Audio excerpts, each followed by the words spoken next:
করে এ জীবনে না করিলাম বন্দেগি,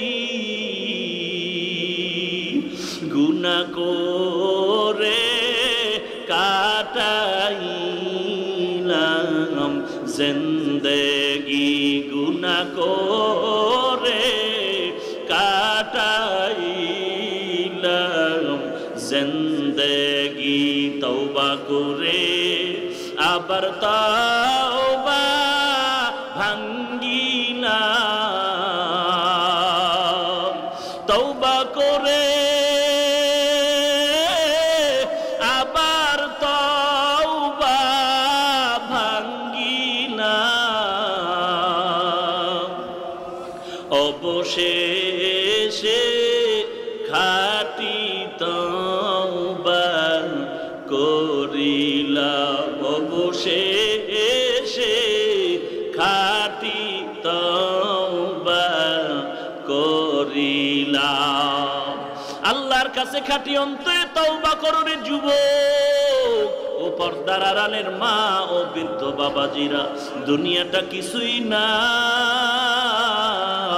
এই ময়দানে তাকায় দেখ কেমন বান্দা আছে মা হারা বাবা হারা ইয়াতীম। কেউ ঘরে গিয়া যাবে, মোনাজাতের পরে ঘরে চলে যাবে, গিয়া দরজা যাওয়ার আগেই দেখবে দরজাটা খুলিয়া মা তাকাই আছে। আর যদি বলে মা গভীর রাতে তুমি কি ঘুমাও নাই, মা বলবে তোর অপেক্ষায় আমি মা ঘুমাই না। মা খানার প্লেটটা নিয়ে বলবে বাবা খানা খাও। মা তুমি খেয়েছো বলে মা বলবে আমি এক লোকমা খানাও খাই না। মা তুমি কেন খাও না, বলে তুই না আসা পর্যন্ত আমার খানা খাইতে মনে চায় না। আর যেই বান্দা ঘরে গিয়া দরজা ধাক্কাবে খুলবে না, ওরে জিজ্ঞাসা কর তোর দরজা কেন বন্ধ, বলবে আমার দরজা খোলার সে আমার মা নাই, আমার বাবাও নাই। আজ আমাকে সবাই বলে ইয়াতীম, আমি চির ইয়াতীম, আমার মা নাই বাবা নাই।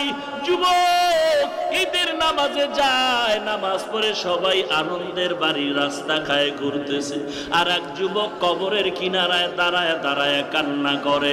সবাই বলে যুবক কেন কাঁদো, আজকে ঈদের আনন্দ। যুবক বলে সবার মা আছে বাবা আছে, আজ আমি ঈদের নামাজে যখন যাই আমি তাকায় দেখি মায়ের বিছানা খালি পড়ে আছে, বিছানায় আমার মা নাই। বাবার বিছানাটা খালি, আমার বাবা নাই। ওরে আমার নবীও বড় ইয়াতীম। ওই তায়েফের ময়দানে যখন কাফেরের বাচ্চারা পাথর নিক্ষেপ করে, রক্ত ঝরে ঝরে জুতা আটকায় যায়, আমার আল্লাহ জিবরাইলের পাঠায় কয় নবীরে গিয়া সালাম জানা দাও। আমার নবীর কান্না আমি আল্লাহ সহ্য করতে পারি না। ওই তায়েফের বেঈমানেরা পাথর মারে, আমি নবীর কষ্ট সহ্য করতে পারি না, কান্নাও সহ্য করতে পারি না।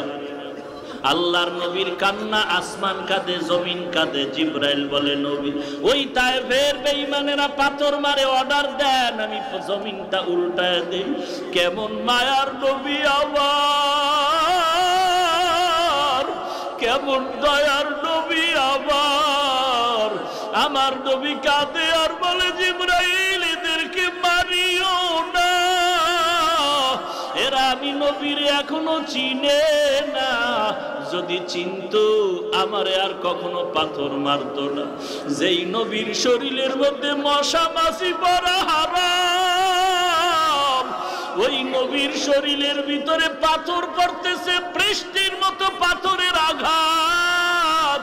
ওরে নবীর উম্মতের দল, আমার মায়ার নবীর মায়াত উম্মত হওয়ার পরেও কেন সেই নবীর সুন্নাত অনুযায়ী জীবনটা চালাও না? এরে আল্লাহর বান্দা, চোখের পানি ছেড়ে কান্না করো, তওবা করো। যদি চোখে পানি না আসে, ডানে বামে তাকায় দেখো কার চোখের কোঠায় পানি আছে। আল্লাহর কাছে মোহাব্বতের নজরে কান্না করার চেষ্টা করো, আর কান্নাওয়ালার কাছে দোয়া চাও।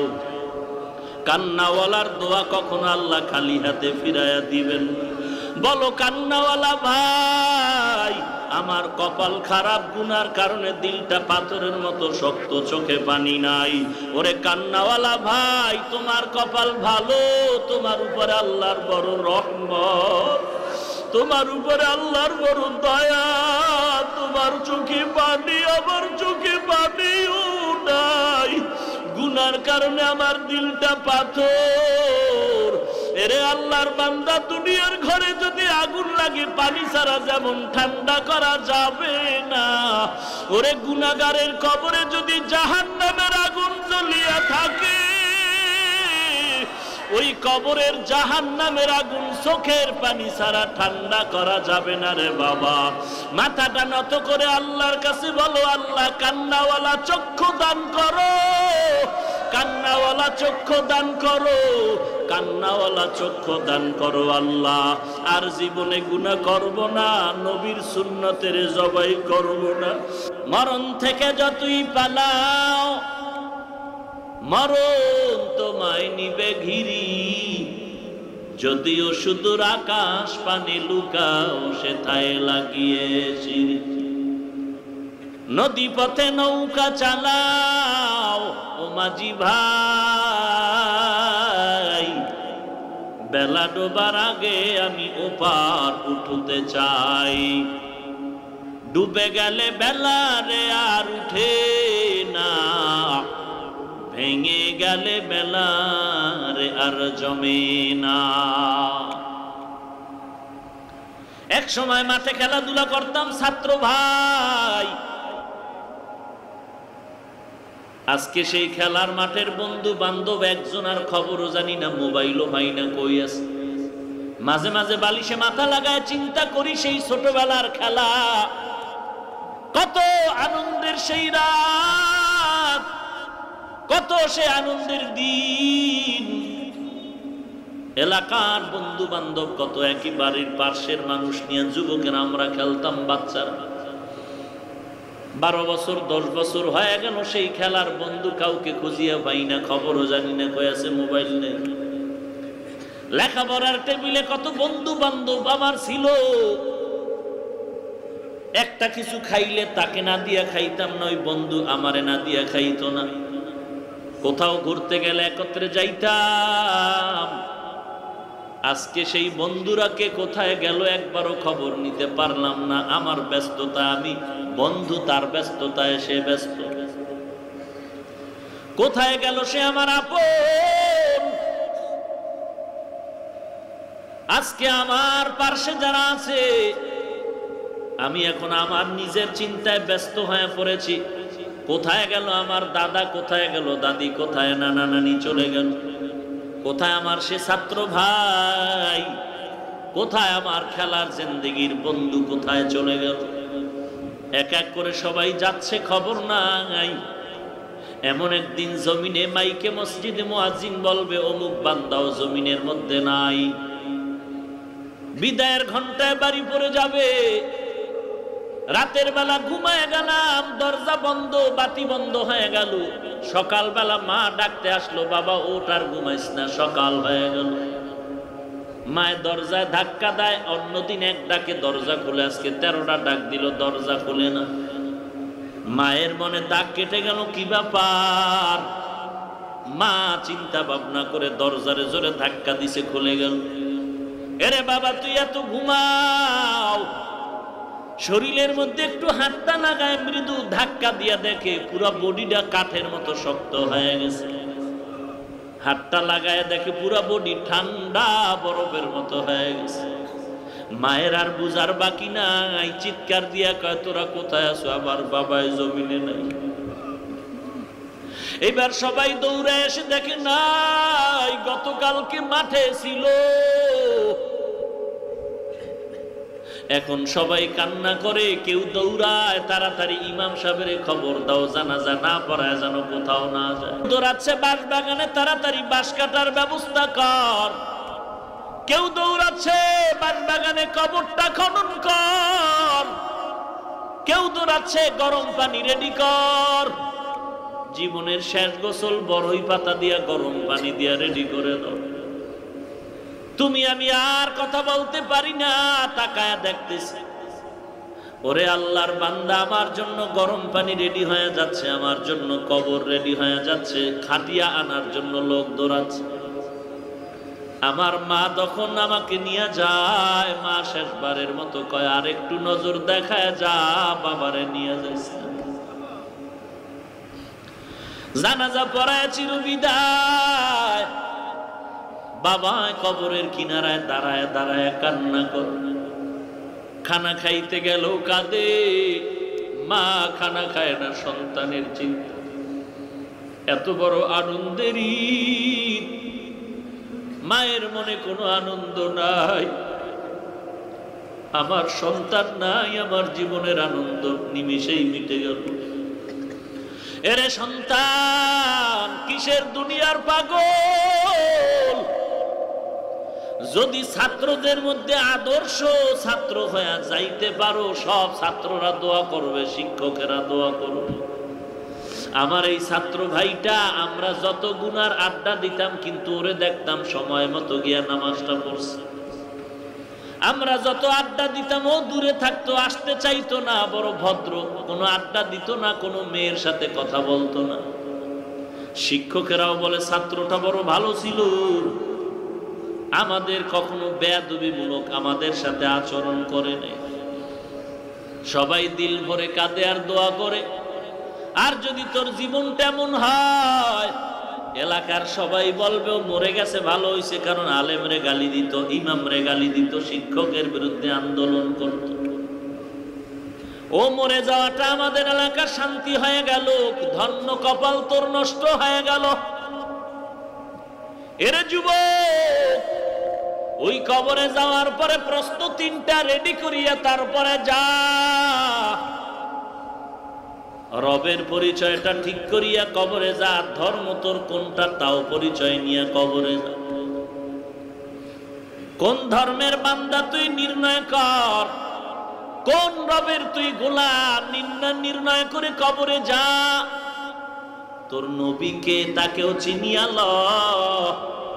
মুখে বলবি নবী আমার মদিনাওয়ালা, গালের মধ্যে নবীর দাড়ি রাখবি না, গাদ্দারি করবি আর বৃদ্ধাঙ্গুলি দেখাবি।